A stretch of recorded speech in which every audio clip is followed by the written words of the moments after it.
सांगली जिल्हा कबड्डी असोसिएशनच्या वतीनं 51वी कुमारगड जिल्हा अजिंक्यपद आणि निवड चाचणी कबड्डी स्पर्धा 29 नोव्हेंबर ते 1 डिसेंबर अखेर सांगलीवाडी येथे होणार आहे.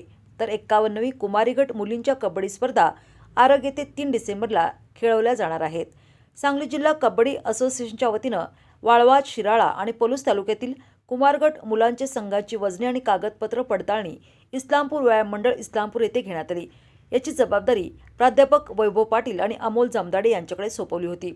तर राहिलेल्या उर्वरित तालुक्यातील सर्व संघांची वजने सांगलीत छत्रपती शिवाजी महाराज क्रीडांगणावर घेण्यात आली. ही जबाबदारी मधुकर साळुंखे, अनिल माने आणि धनश्री पुजारी मॅडम यांच्यावर सोपवण्यात आली होती. इस्लामपूरमध्ये 14 संघांनी तर सांगलीत 32 संघांची सकाळी 10 ते रात्री 10 वाजेपर्यंत वजने आणि कागदपत्रे तपासणी करण्यात आली. तर कुमारगट मुलांच्या कबड्डी स्पर्धा यावेळी सांगली जिल्हा कबड्डी असोसिएशननं घेतल्या आहेत. माजी आमदार दिनकर तात्या पाटील बहुउद्देशीय हॉल सांगलीवाडी या ठिकाणी स्पर्धेचे आयोजन केले जाणार असून या स्पर्धा मॅटवर होणार असून खेळाडूंना मॅट शूजवर खेळावे लागणार आहे.